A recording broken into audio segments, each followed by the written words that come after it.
Olá, queridos!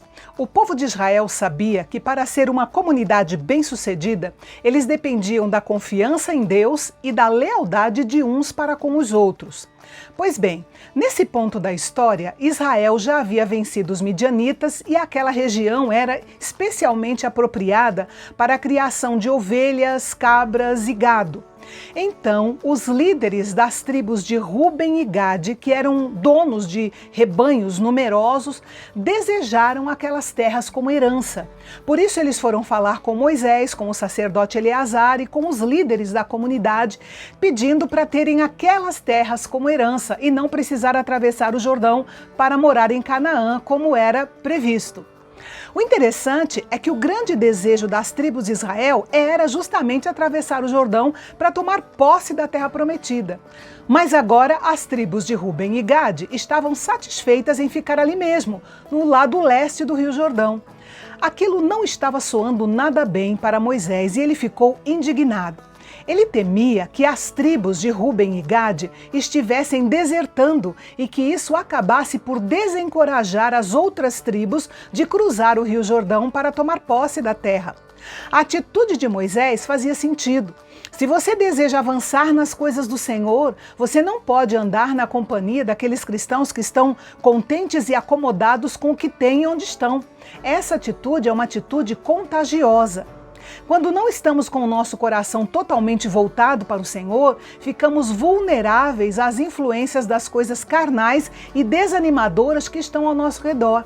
Foi por isso que o desânimo daqueles 10 espias infiéis contagiou os homens daquela geração.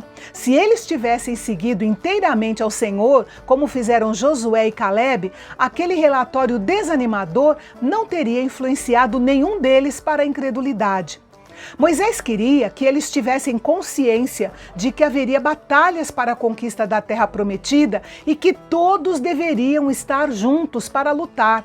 O fato dessas tribos estarem satisfeitas com o lugar em que estavam não os isentava da responsabilidade de entrar nas batalhas com as outras tribos para a posse da terra. O sentimento de Moisés era de que as tribos de Ruben e Gade haviam feito uma escolha errada em querer se estabelecer nas terras ao leste do Jordão. Mas Moisés não os confrontou só por causa disso.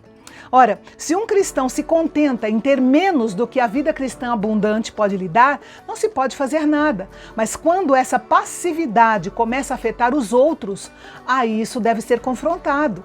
E foi exatamente isso que Moisés fez. E até os chamou de raça de homens pecadores. Eu imagino que os líderes das tribos de Ruben e Gade não gostaram muito do que Moisés disse, mas a culpa foi deles mesmos por terem apresentado o seu pedido de uma maneira tão descuidada.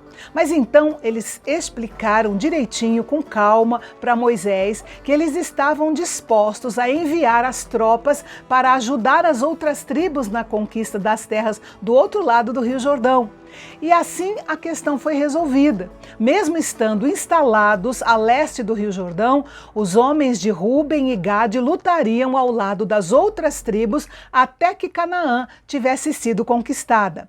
Como Moisés não estaria presente para ver esse momento da conquista, porque o dia da morte dele já estava próximo, ele chamou Josué e o sacerdote Eleazar para que fosse firmado um acordo com eles, para que eles cumprissem a sua promessa de ajudar as outras tribos na conquista de Canaã.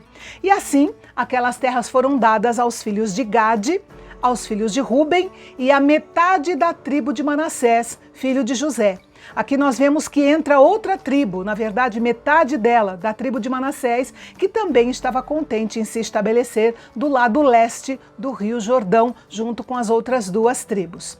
E então essas 2 tribos e meia se instalaram ali, derrotaram os inimigos que ainda restavam, acomodaram as suas famílias e os seus rebanhos com segurança e mais tarde ajudaram as outras tribos a conquistar Canaã e nunca tomaram posse das terras do outro lado do Rio Jordão, dentro de Canaã. Eles ficaram do lado leste do rio.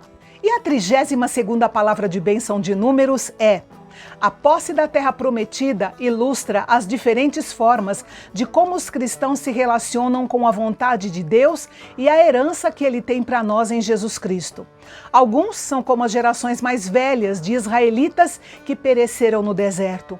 Outras são como os 10 espias que visitaram a terra, mas não entraram ali. Outras, como as 2,5 tribos que entraram na terra, mas não ficaram. Mas Deus quer que seu povo seja como a nova geração que confiou no Senhor, tomou posse da terra e desfrutou das bênçãos. E no próximo capítulo, nós vamos ver que Deus, em sua soberania, não se limita a escrever a história. Ele planeja a história e se certifica de que o seu plano seja executado em seus mínimos detalhes. Você confere essa verdade comigo amanhã, aqui no canal Bendito, o canal de Fala Fácil.